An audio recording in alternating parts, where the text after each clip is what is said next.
And I'm going to say good morning. Good morning, everyone. Happy Monday. We're going to have more people joining as it was. I'm sorry, Lisa. No. There's going to be a constant influx. No problem. So I'm going to say I'm very happy today to introduce a wonderful expert in the field. 38 years of experience? 36 years. Sorry, just a newbie. 36 years of appraisal experience. We have Miss Lisa Barefoot here. Thank you for joining us. We are so happy she brought amazing cupcakes. So you guys online, you missed it. And Barefoot wine, which nobody's drinking yet, but I'm sure they will be as the day wears on. But at any rate, we are thrilled because she's got not only years of experience, but a variety of experience. And she's going to help us go and through I would say there's a lot of interesting things changing in the world of appraisals, would you say? I mean, because values are all over the place. Yes. Yeah, so your job must be challenging. So she's going to share with us some interesting information. We're going to have some wonderful Q&A.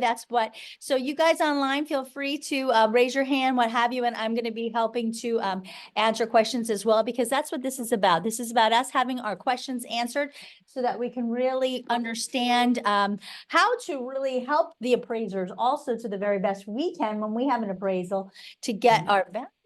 Because that's what we all want, right? So with that being said, I'm going to introduce Miss Lisa Barefoot. Thank you. Challenging is the word you put in your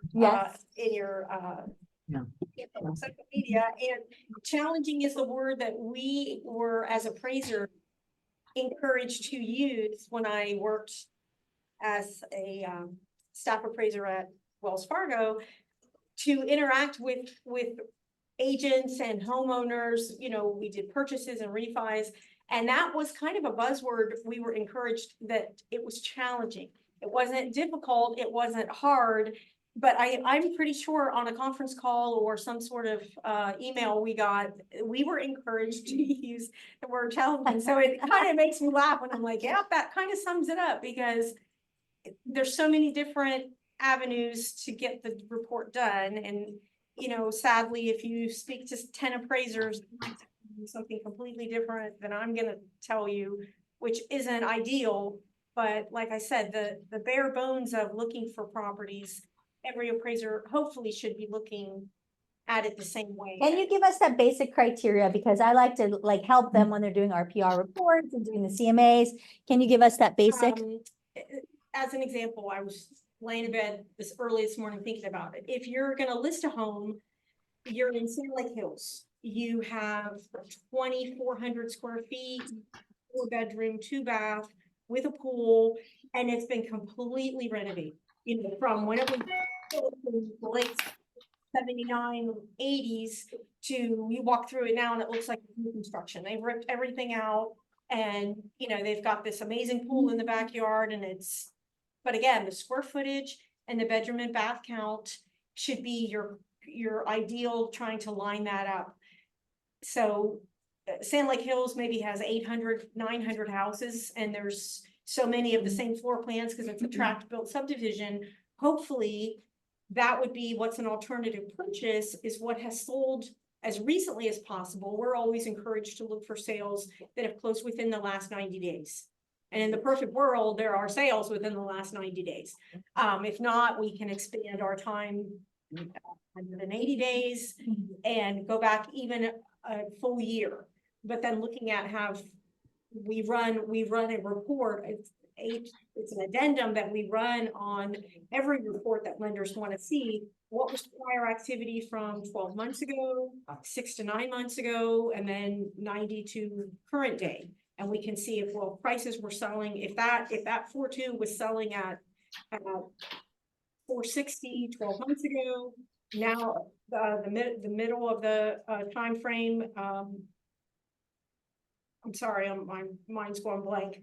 6 to 9 months, and then 90 days is your current time frame.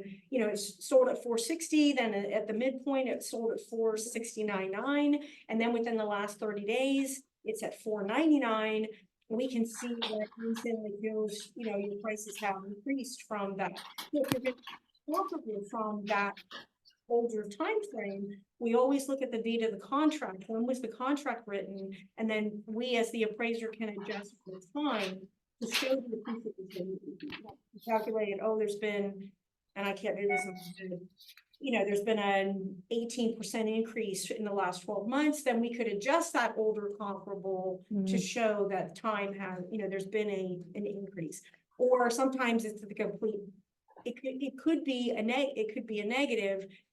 Then if we can use current sales, that's typically what we're asked to do, is stay with the most current sales. I wouldn't say, I shouldn't say that I've seen a decrease like that. There probably hasn't been in many neighborhoods. I only appraise in Orange County and a very small area of Lake. I used to do 5 or 6 counties. I'm no longer familiar with Volusia or Seminole or Polk County or Osceola. I would put 200 miles, sometimes a few days, not often, but I would put 200 miles on my car going from county to county. I'd have an appointment here, then I'd have an appointment here, then I'd have one here. But I'm not familiar with a lot of subdivisions or activity. But in Central Florida, Dr. Phillips area, Southwest, Winter Garden, Ocoee, Pine Hills, things are pretty stable. I don't see that there's been a decline from a year ago when I run my report. But I do predominantly now, I'm doing a lot of new construction for some builders. In the Hamlin area, I make weekly trips all the way up and down 535, right? Avalon, 535 or 545. Get my street names mixed up. But I'm constantly all the way down to almost 192 doing new construction in that area. And the builders are pretty, there could be a peak in the midsection, and then it's an even sales price from about 12 months ago. But that's only what I experience.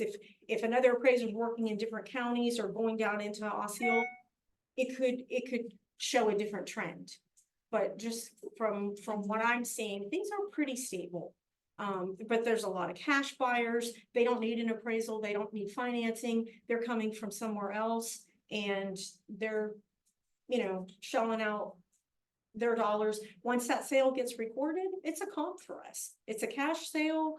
We're supposed to, if you get a phone call tomorrow, I call a realtor or text a realtor or even email if I have to. If something has sold last week and I find it in my MLS, oh my gosh, this just sold. I'm supposed to pull up county records and verify that your MLS information, the sales price and the date of closing is what is on Orange County. Well, if it closed 10 days ago, Orange County hasn't recorded it yet. And the appraiser, we are asked to confirm and verify the MLS, because some of the builders, they will put in homes that have sold and they haven't sold yet. When I pull up public records, it's still even an older sale, even something a year ago, or something that they show as pending, I guess. That's more. A couple of builders will show something as an active or a pending, and I'll go to take a picture of it, and there's a car in the driveway and a fence in the backyard. So it's like, wait a minute, this is not pending. This is, new builders, I think, get a little ahead of themselves. I don't want to bite anybody in the, It's true. what is it? I don't want to bite anybody. I work for a lot of builders, so I don't want to speak that way, but bite the hand that feeds you. Yeah, I'm sorry. So if I asked you, could you just verify if you could be might not be the listing agent, you could be the buyer's agent, because I'm going to track you down. If your name is on there, I'm going to Google you, because your phone number is not on the MLS. I'm going to Google your name. I'm going to look at the company you work for. I'm going to look you up. I'm going to try to find your phone number, and I'm going to call you, and I'm going to say, if I can't get the listing agent to return my call, that's my first choice. But if I can just ask you, can you please verify that this did close for $350 last Tuesday as cash, or can you confirm that selling concessions were paid, $20,000, because we are supposed to have 2 sources to verify, our MLS, or one source to verify the MLS. And if Orange County doesn't have it recorded yet, then I can't just put MLS and drive by. I didn't verify, that information. So if you get a text, and I'll leave a message and I'll say, could you call me back? or just text me, yes, it did close. And say about 80% of the time, y'all will call me back or text. And that's all I'm doing. And I hate to bother you and I don't want to, but it's because I need that calm. It's the most recent. It's gonna help me, it's gonna help me support my value. And that's always the goal, is to, I shouldn't say that, it's not a goal. I'm not saying I'm trying to, hit a value. I'm trying to support the value that I have. And sometimes I'll get a contract where the sales prices, relatives are selling it to each other. And it's, what? And it's a different last name and I have no clue what in the world, why is this appears to be so undervalued. Then I get out to the house, I meet the real, I meet the agent, and then they'll tell me, oh, the parents are selling it to their son or their daughter. Oh, okay. And if it'll come in, if it appraises higher than the contract price, because I have sales that are well above what they've negotiated, it's not just gonna, meet your contract price, because there are several times where the value is, well supported by market activity, that I'm not gonna just appraise it subject to, or appraise it with this is the sales price. That's all I need. So how do you do that? That's a great point. Like, if you've looked at all the comparables and there's an internal sale that kind of is like, not an internal sale, but like a family transaction, then do you still put it in the appraisal and then adjust it? Or how do you deal with that? Oh, I'm referring to if I'm specifically appraising a home where I have a contract that's at 500 and I'm getting 565 because there's the house that I'm appraising. If it's being sold, if I'm looking at a comparable, it would be something I wouldn't use as a comparable. Okay.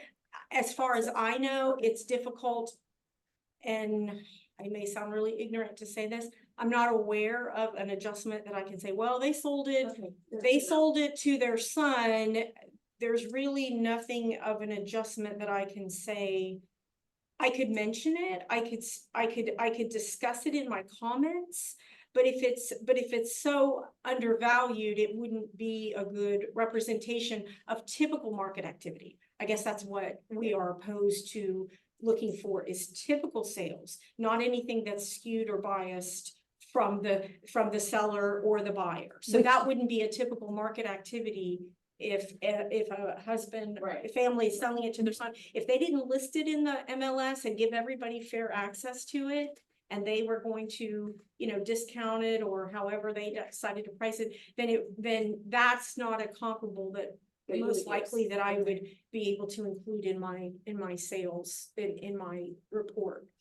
And I don't know how you guys feel about this, but is there any way we can go through, like, when you go to start, I've heard that you all use within 25% square footage either way. Can you just give us like some basic points to sort of just in the broad scheme of things to get our pricing? Underwriters typically want us to stay within 20% of our heated and cooled square footage. So if you have a 2,700 square foot house in the subdivision you were talking about, and the bones of your house, it's a 5.3 or a 4.3 with a game room, that square footage and that bedroom and bath count to me is what I focus on when I'm going to go in and research. If I get a contract and I'm going to go out and look at the property tomorrow, I'm going to research public records on it. I'm going to look at the MLS. I'm going to look at every single picture. Thank goodness you all can put 100 and the more pictures, the better for me, because I'm looking at each one of them. I'm making notes. And then when I'm out at the property, I'm making notes. But it's nice to see what I'm going to walk out to, instead of those listings for sale. They just put one photo in and you can't get any information on them. It's difficult sometimes. So when you do bedrooms too, how much would you assume for, like, if it's a 4-bedroom, 2-bath, and you find comparables that are 3-bedroom, can you also kind of go over like the values? So before you go to that, Okay. you said 2,700 square feet, 20% of that's 540. I mean, that's a pretty big Yeah, swing. that to me, and I was gonna get to that. Mhm. I will research for an hour, if it takes me an hour and a half, if I have to look at the property and come back. I wanna find houses that are as close to 2,700 square feet. That's the guide that they don't want us to use. If we're 2,700, they don't want me to use 5,000. Mhm. Before we started, I talked about, I did a house in Winter Park that I put 13 comps on the report. It was, parade of homes, it was new construction, it was a multi-million-dollar home that this builder that looked like he was still in high school. It's sad, when I first started, everybody was old. Phone caller. Everybody was older than me, and it was yes sir, no sir, nice to meet you, ma'am. Now I'm showing up at these houses where these people are like, I'm old enough to be their mom. It just kind of throws me, but he had this house that he was building, new construction, Winter Park, parade of homes, and this really nice realtor meets me at the house. I'm going through it, and they hand me the contract that they have. And it's 2,200 square feet, and it's amazing. I mean, the green astroturf instead of the real grass in this courtyard when you walk in the front door, you know, to then extend into other living. I mean, it was crazy, really, really nice. But his realtor was bringing me and handing me comparables in Winter Park, 6,000 square feet, 6,500 square feet, 5,500 square feet. And I took all the information, and I do appreciate always when the agents will give me their listings or their sales, and I will sit in my car, because I pulled my own, you know, but I will sit in my car and I will look over them and yeah, I got that one. I got that one. Oh, no, I missed that one. It's amazing what you can miss when you put your parameters in, or you try to draw a rectangle, or you try to stay in a zip code. You know, I could miss something very easily. So I want to check what you guys have, and I'll look at everything. And I'm looking at these homes, and I'm like 2,200 square feet to something over 6,000 square feet. That is not an alternative purchase, because that 65 or 6,000 square foot home buyer is not going to come over to this 2,200 square foot home and say, yes, I'm going to consider this as an alternative. Now, typically, that's not going to be the case. A nice agent in Isleworth told me one time, I've shown these people 35 houses in here. I'm so sick of them. She didn't even want to go to the appointment. When she met me at her office, and then we went in and she took me to the house. She's like, Lisa, I'm not staying. She was so funny about it. And I didn't ask, it wasn't my business. She's like, I'm just done. I'm just tired of these people. And they looked at everything from the lowest end of home in that neighborhood to the highest. So maybe in that neighborhood, when you are driven for golf, you know, and you're wanting, you know, that atmosphere, the square footage didn't make any difference, and I guess they could buy anything in their cash. But typically in not an Isleworth neighborhood, I wanna look for houses 2,700. I'm gonna go 3,000. I'm not gonna use a 1,900 square foot home, you know, because typically there's not gonna be any kind of support for, you know, a 27.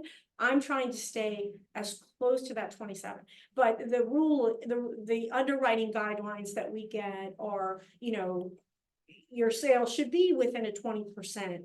It's just so that we're not comparing 2,700 to 5,500. And that house in Winter Park, I called so many different new custom builders, and they were so nice and helpful, and I'm writing everything down this builder's telling me on the phone, and I'm trying to understand where is the square footage driving. And you know, he's talking about, well, construction costs from building 6,000 square feet to building, if I were building 2,200, and I could not come up with the contract for that house. And I have never had so many.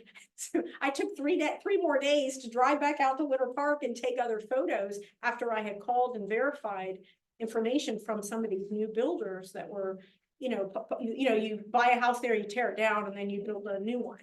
And if they were in MLS, I was trying to show support of 2,200 square feet. 3,000 is probably gonna chop it off, because another 6,500, those buyers weren't gonna look at this as an alternative sale or an alternative purchase. But it could always be an exception, but it is I think it is over 500 square feet either way. Would somebody that's only buying 1,900 square feet or 2,000 square feet, they probably aren't able or qualified to purchase something that's 2,700 square feet. And so if it were a smaller home, I'm trying to pull up houses that are that same square footage. Usually there's comparables that will. Are you only looking in MLS, or do you go other places to look for comparables? MLS is, and I hate to say it, I might be very ignorant that we're encouraged to look other places. I'll get people ask me all the time, what do you think of Zillow and Redfin? Red something. And my problem with Zillow is I think they compare every home to every other home. Yeah. And the lower priced homes get a value that is overinflated, and the higher end homes are now being compared to, the lower end sales. I say they put everything in a pot, and then they pull out and tell you, oh, look, this house down the street from you sold for this. But it's not your house. It's not a 3-2. My son and his fiance just bought a house in Mineola, just short of 1,500 square feet, 3-2. They're not comparing to the larger homes in the neighborhood. I'm doing work in Mineola now.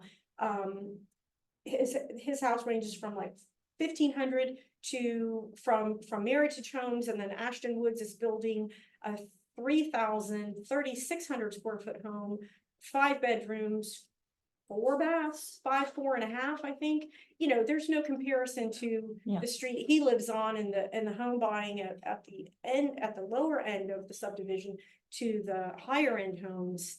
And so I'm going outside of that subdivision to find other builders that are selling a 3,600 square foot home. So Ashton Woods is competing with Dream Finders and Taylor Morrison and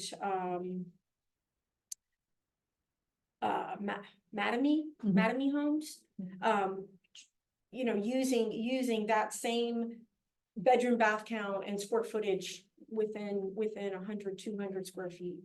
So you would leave the community Yes. to get a more like-kind home and a like-kind square Yes. footage. Because when dealing with new construction, if I'm working on an Ashton Woods home, my first sale can be an Ashton Woods home. Mhm. My second comp, I know we can use as many as we want. We can use 3 minimum of closed, but my other sales need to be other tract builders. I had an appraiser, crazy young kid that used to call me a lot. He did a subdivision in Winter Garden for this big builder.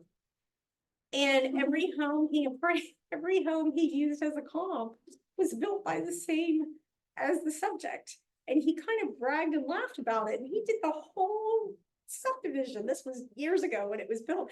And I'm talking to him, I'm like, you can't do that. I'm like, you could never, but he was doing them for the builder's lender. Mm.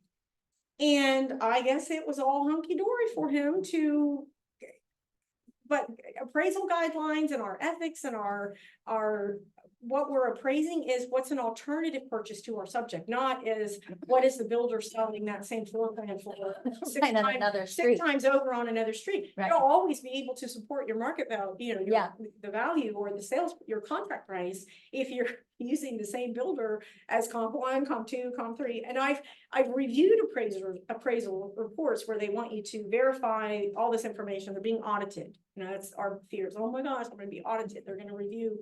And I would take a look at what they wanted me to review. And I'm like, if you agree with the report, you just sign it and you say, yes, I agree with the value. If you don't agree with the value, then a review appraisal is then you have to drive out and put comps on and show what is the value. If you But that's disagree with it. only new So construction. Yeah, that's what I was gonna say, so Oh, piggybacking in this conversation, what if you have a home that's completely renovated inside, would you then go out further? If in the community, you can't find anything Right. that's renovated, you would go yes, further out. Okay. absolutely. And, you know, our guidelines are you want to stay within 1 mile of your subject property. But sometimes golf courses and lakes and, you know, sometimes you do. Our goal is the underlying land value of your subject property. If it were vacant, if the house you're wanting an appraisal on, if that lot is vacant and empty, what's it worth? What's it worth? So your comparables that you're gonna put onto your report, what is the land value of your comps? So if you can say that the underlying land values, if those lots were vacant, are they similar? Similar, not, they don't have to be 100%, but are they similar? Say as we're appraising a home in Sand Lake Hills or Clubhouse Estates, and I'm refinancing for someone like at Wells Fargo, I refinance, I do the appraisal, I'm using, you know, there's plenty of homes in Sand Lake Hills. Oh, they're furious. They're mad, they're upset, they're doing a reconsideration of value because they are going across the street to Bay Hill and they want me to use a house over there because they, in that case, say if there was something renovated in Sand Lake Hills and they're, well, there's a house over in Bay Hill that's 2,000 square feet and this been renovated. Huh. Well, the lot might be worth twice, you know, and underwriters do not want to see us supporting values by going into a neighborhood where the underlying land values are not similar. And with the same, again, you look at it as if someone's going into Bay Hill to purchase a home and you're showing them 5 or 6, you know, in an affordable range for them, would they still say, oh, well, take me across the street to Sand Lake Hills, I want to go look over there too? No, they want to be in the golf course and there's just no comparison. But sadly, you know, and respectfully, this is gonna come out wrong. Everybody thinks their house is, you know, everyone's house is their is their castle. And everybody thinks that everything you've done, when you have to maintain your major mechanicals, your roof, your hot water heater, your everything, that you need to get credit for it. But if you're just maintaining your home to survive, you know, in the neighborhood, it's expected when someone purchases a home. You know, they don't want to look at, oh, I gotta replace the roof. I gotta get a new hot water heater. I've gotta get a new AC unit. Refis are a different breed of report. You know, typically purchases are the ones I like. When the bottom dropped out of the market and everything that was selling was a short sale or a foreclosure, or the sad person that was getting relocated for their job and they had to sell their home. I hated working because it was, oh my gosh, nobody's gonna be happy. No, you can't, this isn't gonna end well. I would get a pit in my stomach when it was a refi. I would pray that the order, when I clicked on it, it would say purchase, because usually there's enough negotiation between the buyer and the seller, and you guys are, I would say 99.9%. There's rarely a home that is not going to be able to be supported. There's always an exception, but maybe 1 a year, maybe 2 a year that I do as a contract. And maybe not even that, maybe not even then, you know, this crazy new house I'm gonna park, that was insane. But on a day-to-day basis, I'm always happy, oh, it's a purchase, I'm so happy, you know, when it's a refi, I'm like, oh gosh, they're gonna, you know, because you can never please, or it's hard to please, I guess. So I bring, when I meet my appraiser, I bring them a copy of the contract, because I've been told to do that in the past with my comparables. If you get a contract that shows that the seller is giving the buyer 3% toward closing costs, does that affect the appraisal end? If it, well, the lender, whoever orders the appraiser, when they get the order, the lender they give us instructions and say, we are to provide you the contract. And sometimes it's crazy, it just depends on the appraisal management company or the lender. They are responsible for providing it to the appraiser. We're supposed to have it before we come out to see you. If you provide it, that's great. If you want to bring, closed sales or listings or anything, like I said, I'm always ready, willing, and able to accept it all. And I apologize for all the appraisers that will not take it from you. Because I've heard just awful stories of people who say, they won't take my information. Agents have said, that I don't need that.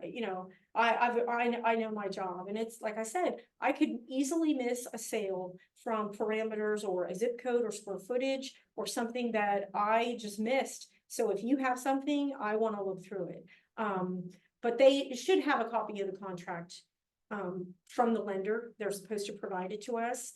We always have to make sure it's signed. I know they're always provided with one, but I bring it anyway. Yeah, that's fine. I mean, it's not, Because it's not a problem. It's not ever a problem to get it again. Yeah. That's fine. So if it shows though that the seller is paying the 3%, does that go anywhere on the report? Does that Oh, yes, we have to, affect anything? well, we have to disclose on the Deductions. front page of our report.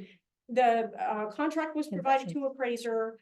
It was signed by the buyer on April 4th and signed and dated by the seller on April 6th. And then our next line is public record. Does it show the seller as, on the contract? Yes, everything's, same person who signed it. And then is assistance being given, any kind of assistance that we're supposed to state, yes, per the contract, the seller is assisting up to 3% or $10,000. And then if it's typical when we are pulling up comparables, which it typically is, and a lot of what I'm doing is new construction right now, most builders are paying, it's very competitive. But on the comparables I'm finding for my winter garden home, I'm not seeing the seller paid instead the 3% to the, so if my property is the only one that is doing that, would it affect the value in it? Well, if my sales can't support your contract price, is it due to the fact that you've jumped the price up to cover that 3%, or to cover the closing costs? Is that why your contract price is X? Because if you want me to pay closing costs, I'm going to raise it up. Is that the case? If it's not, then if our sales are still supporting your contract price, then it shouldn't affect the value. But we are disclosing it. And then, like I said, we're looking at the comparables, the sales, were concessions paid, and it's still pretty typical. The resales activity that I see, there's still some, concessions made. I don't ever see something that it looks like, oh, they jacked it up, or if we're supposed to put it was listed in MLS on this date with an original list price of X. So if your contract price now is more than what it was listed for, we have to explain why. And we have to state, sometimes it's listed here, then in 30 days it's dropped to here, then, typically there's not that much marketing time, it's not months and months and months sometimes. But if now all of a sudden it's been reduced to $399 and you have a contract of $427, the underwriter, the lender wants me to explain why is the contract price more than what the current listing is. And that, if that translates into the price has been increased to cover closing costs, it's not a problem if my comparables support that 427. No, that's But I haven't seen a lot of that. You But may we are- see more though, as the new changes come into effect. And there's certain lenders that will not be allowing the buyer to pay for the buyer's agent's fee. So we may start seeing where we're gonna be increasing the price to cover closing. I have read, trying to wrap my head around what is happening with the 3%, 3.5%. Which is now August. And So are we. I said, I learned so much. I said, my hope is that you'll take away just maybe one little nugget of something that might help you. I said, when I come and speak, I always pick up something that helps me. And if you all expand on that, that would help me, because I can't wrap my head around why the change? Why? Because attorneys wanted to make money. So that's why the change. But, I think that, again, we may be seeing changes because the government is aware. So the federal housing, the VA is probably where to see the most because they're not allowed, the VAs are not allowed to pay for realtors. That's the number one thing. But they are allowed to pay the appraisal gap if there is one, as we know. So I think that you'll probably see this more in a VA than anybody else. So probably what will happen is you'll see more where they'll increase the price of the home to cover the cost for the agent. And that covering will be for the closing costs, and they'll be putting it in as buyer and seller agree. Seller will pay the additional 3% or whatever to the buyer's agent at closing. I'm sorry to add, this is for VA. Well, definitely for VA because, mortgages, because I only do FHA. and yeah, you'll conventional. probably see it more on VA than more types of loans. You may see it on FHA as well. You may, but I definitely see it for VA for sure. Because in a VA, as we all know, the VA have the opportunity, if the home doesn't appraise, that they can come to the table and pay the difference. We could do the appraisal gap. And what's good about that is they're not putting down a deposit, right? So they have the money, most VA people. So the point is that we could raise the cost of the home. So if the home doesn't appraise, let's say you couldn't come to value, there is a difference. The VA could pay that. And Yeah, we didn't know that. yeah. Huh. Mhm.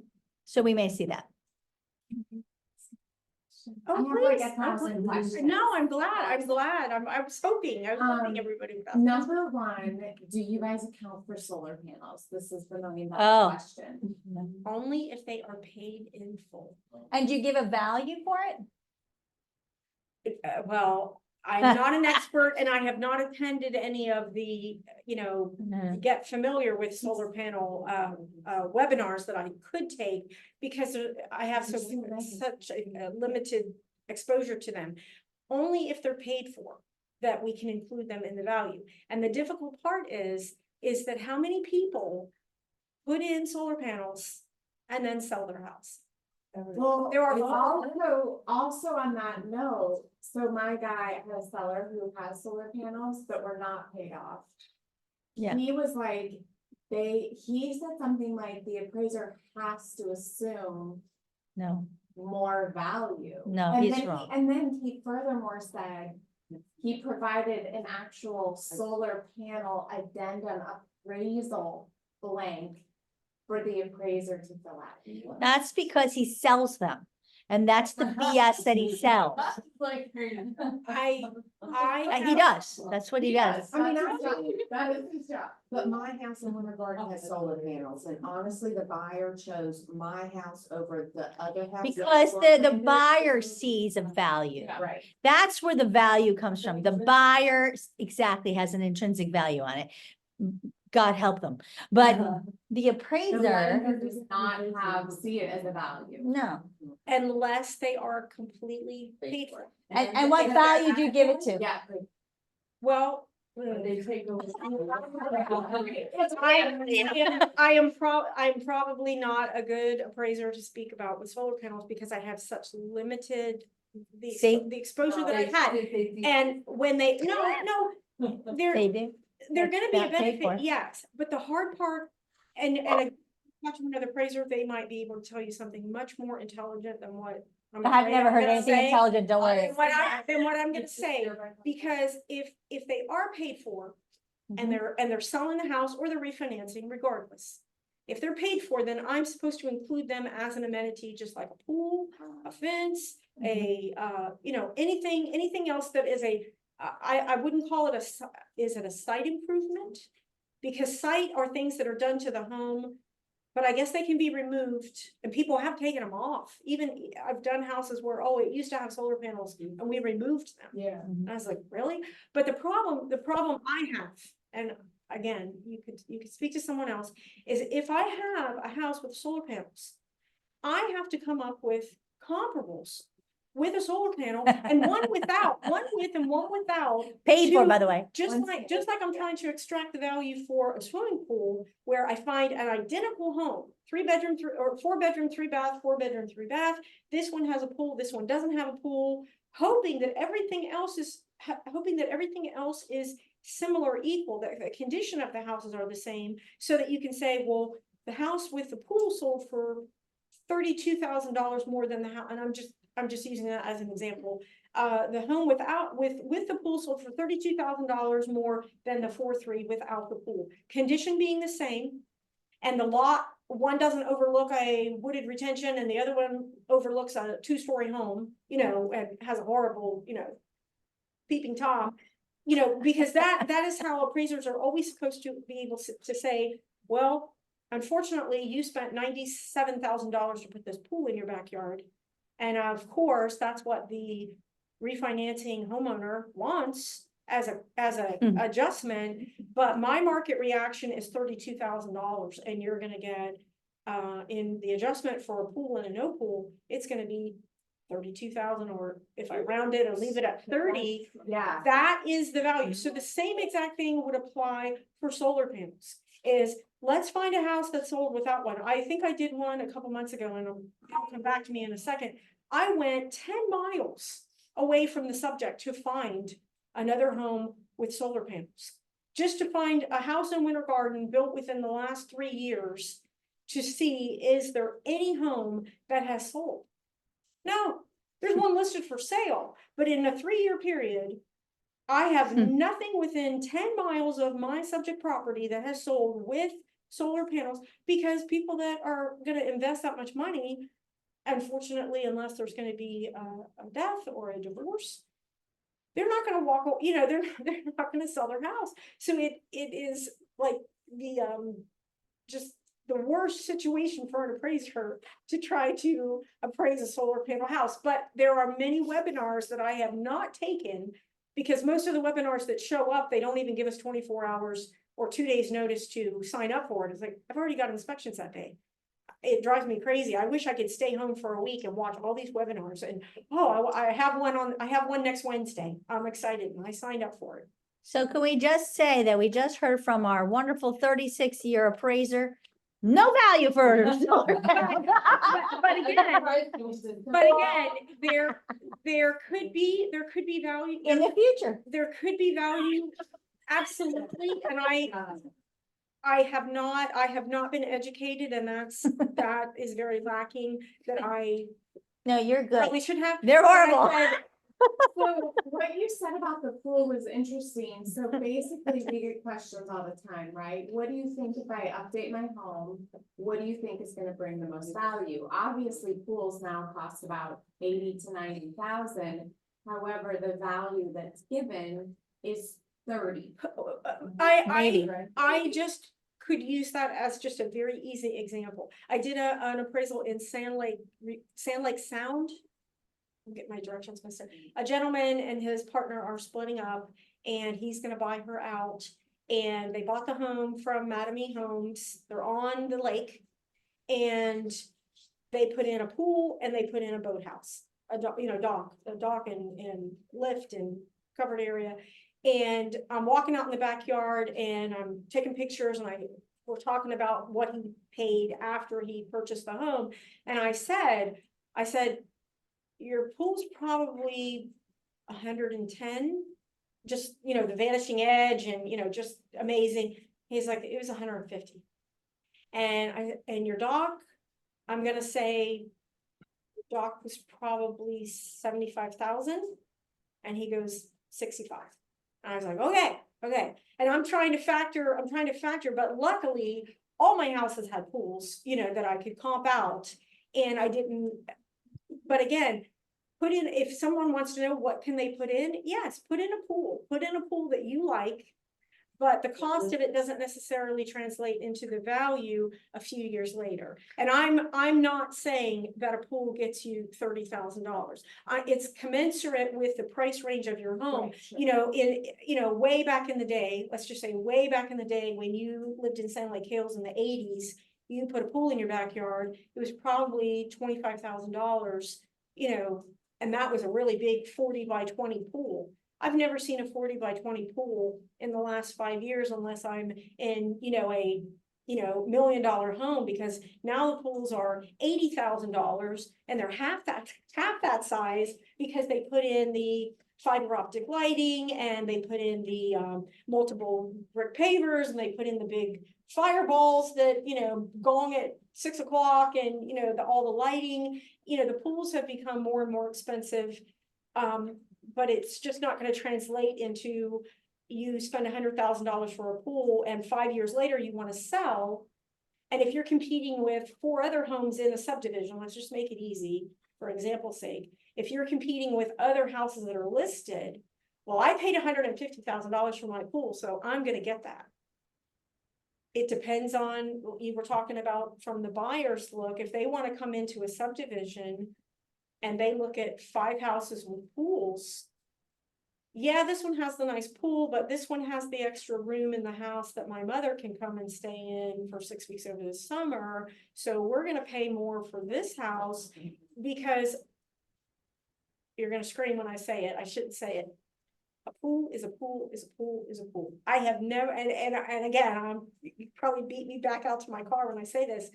I have never made an adjustment from one pool to another. And I understand you can disagree with that, but if you pulled 100 people, you put 100 of your agents in, and you show them 16 different pools, everybody's gonna have one that they like better than another, and somebody's gonna be willing to pay more for this, somebody's gonna wanna pay more for that, and you can't get a credible adjustment. The last time he was with me in Winter Park, we were chuckling about it on the way here. These 2 agents got into an argument. It is funny, it's not bad. They were arguing over the cost of a screen pool versus the cost of an open pool. And the gentleman in the back, yes, it's $30,000-$40,000 to put a 2-story screen enclosure cage on your pool. You're gonna spend $30,000 to $40,000 on it. And nobody's doing it anymore. Or, I see a trend where pool screens are just not as popular. Maybe it's the cost. Maybe it's people like the new tropical water edge, vanishing edge. But just because it costs more doesn't mean someone's willing to pay more. And I'm not right about, I don't know it all, but I think it's very, very difficult to say that I'm going to adjust for a screen enclosed pool versus an open pool, because it all could be it could be subject to a couple of other different things about the house and the cost for anything you do into your home. We have neighbors that put in 15 years ago, 10 years ago, went in and put the most gorgeous travertine flooring throughout their entire house while they were on vacation for a month in Greece. And it is the most stunning floor. I want to roll around on it when I walk in to see them. It's the most gorgeous flooring. And they said to me at the time, they're like, oh, we know we'll never get our money out of this. We'll never get, because our neighborhood, that's not typical and expected. It's nice. And we have 100 square feet of travertine in our bathroom. That's 100 feet versus this massive floor plan, with travertine as far as you can see. Maybe the market has shifted, but what they paid for it 10 years ago, they probably wouldn't be able to recapture. But that's what they wanted. Like any buyer specific thing, crazy kitchens or sconces or light fixtures or flooring choices. Put in what you want and put in what you like and what you're going to enjoy. So the same thing I think could be said for swimming pools. Put in what you like and spend what you can. But you can't necessarily think that, well, 6 years from now, I'm going to get 100%. And I know there was an appraiser that used to have I don't know if she's still, maybe she retired. Yeah, She had a book. And some homeowner had said to me, oh, I've seen that book. And it was kind of like gritting out, this is what a pool, this is what a conservation, this is what a wooded lot. I'm not saying she's wrong. I don't want to discredit what she's put out there, but it has to be commensurate with the neighborhood itself. Yeah. A $30,000 pool in a 1,200 square foot home off of a goldenrod in a 40-year-old neighborhood, a $30,000 pool might sit well there, but you go to a gated subdivision here in Dr. Phillips, and you're gonna you're gonna enjoy more of your investment because you're gonna spend more. You know, and it's all relative to the price range of the home. Your amenities shouldn't exceed and be so overpowering that, well, they can go to another neighborhood and that's all standard and typical. You have to look at what people are expecting in this price, you know, this price tier of home. You know, I did a house off of Good Homes Road, I think before he was born. These grandparents put something that looks like Wet n Wild in their backyard for their grandkids. I think I was still training because the lady, I worked for California Federal back in 86 and 87 when I was going out with her. And we walked into this backyard and I think I dropped my clipboard. I think I was just like, it was the craziest thing I've ever seen. And these grandparents did it for their kids. And I remember just thinking, and I was so, I don't know, I was 22, 22, 23. And I'm just thinking, oh my gosh, what did this cost? What did these people put in? And, you know, sadly, they probably overspent because this was 33 years ago. If that house has sold in that, you know, since then, it was probably sold and compared to just any other pool that's in someone's backyard. And I know it stings to say that, but it's difficult to compare one pool to another and be able to say, I've extracted a value for what this pool, the contributory value of this pool versus the contributory value of another pool. With that said, especially with new construction, I've always recommended to all my agents, because I come from new construction, that you do a list of all upgraded features with the price to give to the appraiser. Oh, absolutely. I love it. I love it. I'm a list person, and then I can, you know, when I'm mentioning and I want to acknowledge what the homeowner, like in a refi situation, they've put coach lights out at their front door. They've replaced those sconces, and they were upset with me because when I did the appraisal and I completed it, I did not mention and I did not state on my appraisal that they had put sconces out on their little covered porch area. God love them. They was the sweetest old man, and they had bought this house and done so much to it. And I think even back then I was working for Wells, and a lot of refis, the loan agents would when they could request us. And I thank God it stopped, because you don't want them requesting you, because you're only good until you know, you don't make them happy. But they used to give us a refinance, and they would put, this is the value needed. You know, we're going to pay off 2 cars. We're going to pay off a credit card. We're going to do this. We're going to do that. And this is the value we need from you. And it was always like, okay, all right, I'll do my best. And, you know, just praying, can I hit that? Well, this gentleman had given me a list, and he gave me a number at the bottom of what he was looking for. And I took it from him politely. I don't want to have any kind of confrontation, but I took it from him, and I was doing backflips in my office because I was able to hit that number. You know, I was like, I exceeded it. I was like, oh, he's so happy, because I could tell he was so meticulous with everything that he, you know, had done to his home. And do you know, I got notes and comments a week later, Lisa, the homeowner feels you need to address these items. So when I'm and state, and I guess when I was grading out all of his amenities that I neglected to put, there were new fixtures, you know, at his front door. God love him. He's an old man, and I think the loan worked for him, and it wasn't. I had to like make comments about it. So I'm always trying. So, you know, mind me interrupting. So let's say that that house did not come to value, which was a separate situation altogether.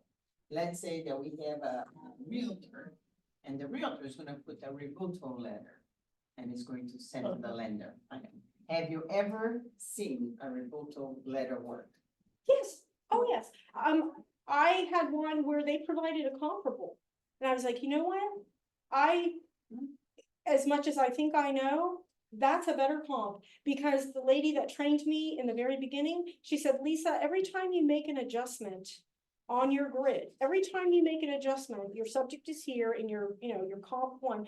Every time you make an adjustment in your line items, you're showing that it's not similar to the subject. So the best comps are with the fewest adjustments necessary. So if I'm doing a 4.3, I want to find a 4.3, not a 4.2.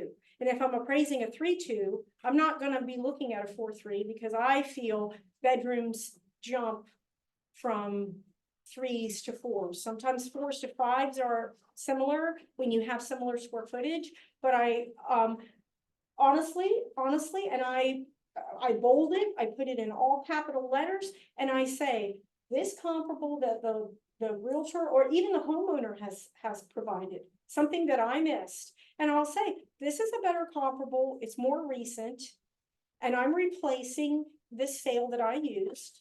And now I can reconcile, I have a range of, this adjusted sales price, this adjusted sale price, and this adjusted sale price. And I'm gonna put most of my weight on comp 1 because that's typically my most similar comparable. The most recent comparable is always the one you want to show right next to the subject. Then I've replaced comp number 2 with the comparable that, the listing agent provided or the homeowner provided. And now I have a new range of sales.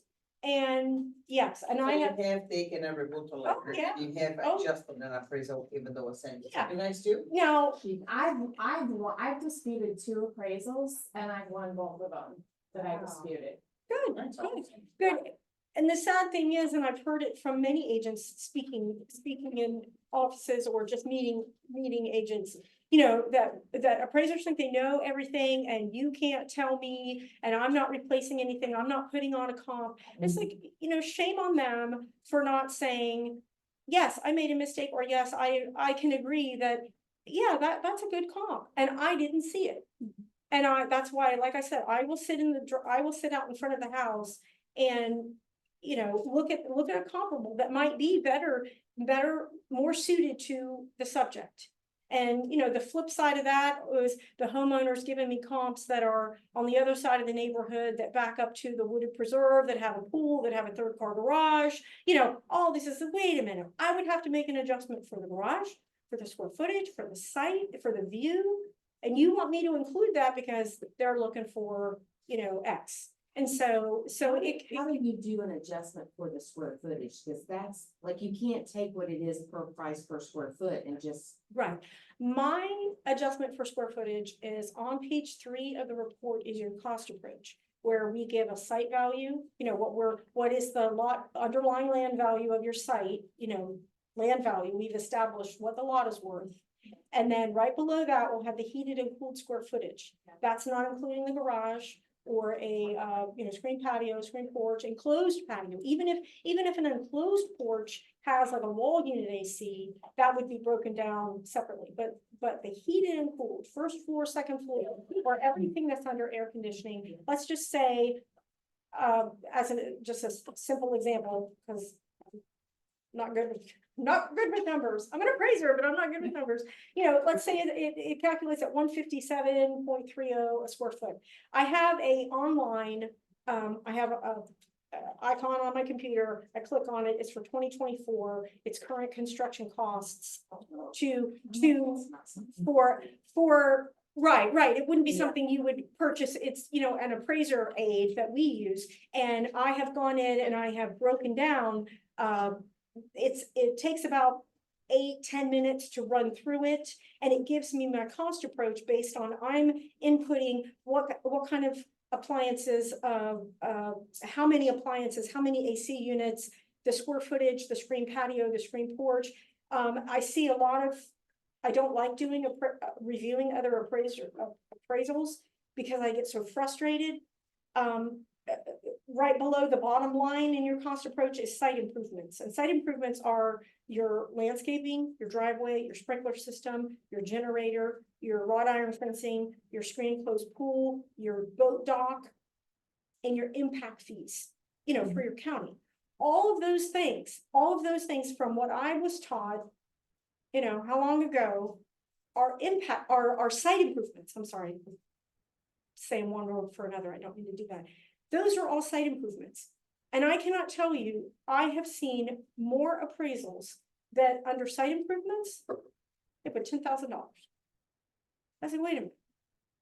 Because that has to be quantified and broken out separately, which is why a lot of agents and homeowners will get angry when they look at the cost approach and they're like, wait a minute, you've got 157.20 per square foot calculating for my house. It's like, no. That's minus the garage, that's minus the lot, that's minus the site improvements. That's just a base construction cost. And that number is how I use a calculation, a percentage of that number is how I calculate my square footage. And I'm gonna be shamed into oblivion. Other appraisers might be doing it a different way. I work by myself. I've worked for myself. It'll be 10 years, July 1st. I work in my house. I work alone. I don't have really anybody to bounce anything off of anymore, but I've worked in offices where, you know, we were in cubbies and, you know, we could all interact and speak. When I really get desperate, I call my boss who's retired in Edgewater and I get him on the phone and I'm asking him, you know, questions about stuff when I'm like befuddled. That's a stupid word. When I just have no idea what I'm doing, I'll ask him, am I crazy? What in the world is going on? But my square footage adjustment that I make between my comparables is a percentage of my base construction cost. So I'm hoping to find homes within 100 square feet. If it's less than 100 square feet, then I make no square footage adjustment at all. And hopefully I'm not going to have a house that's 500 square feet larger than my subject. I'll go outside of the neighborhood you were speaking about earlier for 2,700 square feet. If the house is a year old, is it 2 years old, 3 years old? There are resales in Waterley. There are resales in Story Grove. There are resales in the neighborhood. Winding Bay the left-hand side. Richmond American is the builder down there. There are resales down there. There's 2,700 square feet down there. So just because you don't have a home, the square footage, you know, the most recent sale is 2,200 in your specific subdivision. If it's the same bedroom and bath count, but I would be willing, as an appraiser, and maybe you would, hopefully the appraiser you're going to meet tomorrow is willing to say the underlying land value all the way up and down Avalon Road in those little tract built subdivisions is going to be very similar. It's not like in Wincy Groves, the lots are worth 300, and I'm just using this as an example because they're not. That Wincy Grove lots are $300,000, and you go down to Ashton Woods into North Lake Ovation, and those lots are going to be 60,000. You know what I'm saying? It's going to be a comparable ride because you all have the same access to get on the 429. I'm not familiar with all the schools down there, but Waterley has a middle school and an elementary right now. And then that Silver Leaf, everything is a reserve, or, you know, everything's got like 3 or 4 names as a subdivision. There's a school there. Basically, you always want to try to find comps that have a similar school. High schools are very competitive. You know, if I'm here, I'm going to use Olympia high school. You know, my husband teaches at Dr. Phillips. You know, it's like, well, okay, I'll try to go to Dr. Phillips, but am I seeing a really big gap for the same age house? You know, or is the gap that one house is completely original from when it was built, and the other one has been, you know, updated? Maybe that's why the sales price is higher, but you try to find a consistent trend, not just, you know, one home is not going to make your, you know, is not going to support your value. You've got to have additional sales. 2 questions, Lisa.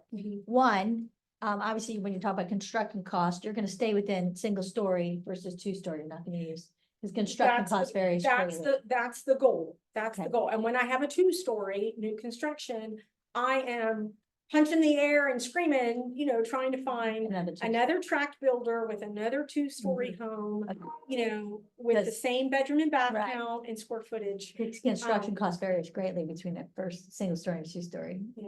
I mean, sometimes it's hard. So, Yeah. I'm working up in Groveland and Mineola, you know, over in his area. But most of the time I've got at least 1 or 2 of a 2-story. Ranches are always easy. You can find a 1-story home 10 times over. But down where down Avalon Road, 545. You know, 2 stories are very popular. Yeah. You know, then it's, well, is the master bedroom, primary bedroom, I'm sorry, is the primary bedroom downstairs? Up. Does it affect it when the primary is upstairs? You know, do you see people don't Yeah. want to be upstairs where their kids are? And sometimes, you know, you can try to extract, I can make myself crazy trying to extract and find out why is this selling, but the tract builders are pretty competitive. Yeah, I find the work that I do, there's not a huge gap between one builder and another. They are yeah, they trying to compete pretty stay, well. Second question, so you work in a pool of other appraisers, right? So different lenders use you? Right, like I do a lot of work for South State Bank, Mhm. and I know I'm on a rotation. Mhm. And the loan agents, thank goodness, they do not get to pick. And the South State has their appraisal department, and yeah, based on my zip code where I live, I'm right off McGuire Road in Ocoee. So they typically send me within 15 miles or 20 miles, or what zip codes do I cover? How far am I willing to go? But I always have to click the button that I'm geographically competent to accept this assignment that Well, I know. Here's a question. Let's say we have a seller, because oftentimes if there's a usual house for some reason, we recommend to help us with pricing for them to get an appraisal. So let's say they hired you. Can they do that? To hire you to get an appraisal? Yeah. Because you're in a pool of lenders, would it ever be possible for the buyer to use yours since you're with different lenders? When I do a private appraisal Mhm. and I tell them, this is done for you. Mhm. If you decide that you want to refinance your home, well, it's twofold. The private appraisal that I do is called a general purpose appraisal. Mhm. We don't have to put the codes and the abbreviations and the sheets that explain all the abbreviations. And it's a general purpose where I can just write it out in paragraph form. Okay, And it's much easier for someone who's not familiar with appraisals and jargon, you know, lingo to read it. And but it's appraised exactly the same way. I'm still looking at Mhm. comps identical to the same way I would be doing it if I were doing it on the lender's form. But I will always tell them, this appraisal's done for you. If someone wants to come and purchase your home now, and they see that I've done a general purpose appraisal, if they're going to apply for a loan through South State Bank, Mhm. South State could send a request to me to do the appraisal. I have to disclose if I've completed any kind of work on the property. If I've washed their windows, if I've gone in and cleaned the inside, I have to state whether I've had any contractual obligation. I shouldn't have the form in front of me, I could read it to you. But I have to check within a 3-year period if I have had any associate connection with the house. So yes, but the form, I'm pretty sure the general purpose, the lenders won't approve, they won't accept the general Okay. purpose. They want it done on therefore, their form. okay. But I could complete the appraisal, and if it's within a recent 90 days, and I would always, and I've had this happen, I'll run comps again. Has anything closed since I was out there 3 weeks ago? Mhm. Is there something that I use as a pending that now has closed that would help support? Or are there new pendings? Because if I'm gonna do a new report, they're gonna want new active and pendings. And Mhm. something that I might have used 3 weeks ago, it's closed now.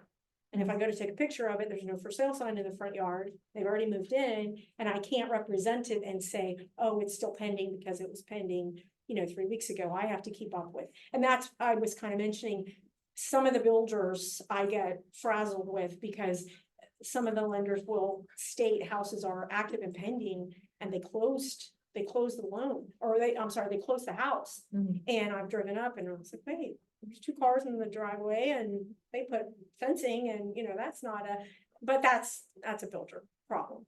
But yes, I can do a second appraisal, but it has to be disclosed that I've been to the property, and then it'll have to be done on the UAD format for the report. Yeah, So the buyer can request it. yes. Okay. But it has to be one of the lenders she works with. Okay. How much do you charge for the seller if we ever want to hire you? To do a general purpose Mhm. appraisal that less than 5,000 square feet, if it's not waterfront, because those are just additional, comparables and research, starts at 525. Mhm. It can increase if I'm doing, I don't do a lot of acreage anymore, but if it is waterfront, if it is, substantial to measure. I've had houses where I did a house in Bay Hill one time. Oh yeah, we've got blueprints for you, Lisa, no problem, we got blueprints, and it's like, 7,000 square feet, and I'm like, oh, good, they got blueprints. They set them out on their counter, and it looks like 10 years ago, somebody spilled coffee all over them, and you can't read one dimension from another. And I can get the first floor pretty much measured, I can crawl around. It's always the second floors that, baffle me, because they're not always just little boxes. You have this big open area, or you'll have two different staircases and two different, like almost two different separate living areas on the second floor. Mm. And I've measured until I'm in tears, trying to figure out, oh my gosh, because I want it to be accurate. Yeah. Orange County is supposed to have, and Lake County, the two that I'm most familiar with, you're supposed to be able to pull up a blueprint. 90% of the time, it's 99% accurate. That's pretty But good. oh my gosh, once in a while, well, wait a minute, they show the garage as a box. Hmm. Or they'll show like a bonus room upstairs on a second floor. They'll show it as 20 by 18. Or they'll show it as 20 by 36. And I'll go upstairs and I'll hook, I'll hook the tape measure at the window, and I'll drag it all the way to the end, and I'm at 16 feet. And then I'm only at 16 feet this way. And Orange County has 20 by 18. Right. And I'll walk back downstairs. I'll never forget the look on this man's face, because he came back upstairs with me. He was refinancing with Wells Fargo. And I said, sir, you get a copy of the report within 2 days. I have to have this report finished, or they're coming at me with spitballs.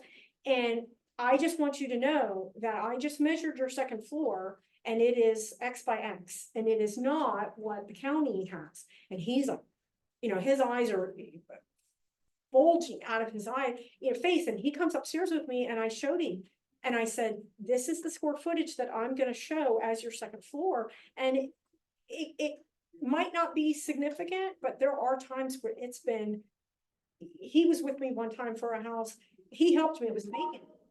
And it was like the second floor was completely different. Like, this is not the second floor of this house at all. I'm like, am I crazy? And it was empty, and it was vacant, and we could drag the tape everywhere. And I don't remember if the square footage was higher or lower, but they transposed and put another second floor on this tract house. It was in Stony Brook West. Well, And I was so angry because I had pulled comps yeah, based and had upon what, square yeah. footage. I was counting on, it being correct, and it usually is, but there's been crazy Well, discrepancies. We thank you so much for all of your knowledge, guys. Thank you so much. Thank you for joining us. And if you can send me your info, I actually have your information, so I'm going to send it out to everybody. So that way, if you guys need anything from Lisa, we can hire you to do appraisals for our sellers, because oftentimes we do recommend that. Thank you. That would be wonderful. Call me anytime. I've had agents call and say, you spoke at our office, 3 months ago. You don't remember me, but thank you so much. And I got a question for you. And I'm glad to give you hopefully my take. I just hate to say that you might talk to another appraiser and they're, oh, she's full of crap, she doesn't know what she's talking about. But I think, you're always looking for the alternative purchase to your subject. And you're always trying to stay as close in the, major components of the house. And, it's an estimate, but it has to be based on, verified, confirmed information. Well, we hope so. Yeah. Well, thank you. Thanks, Oh, you're guys, for welcome. joining us. Take I'm care, gonna leave everybody. All the cupcakes and the wine here.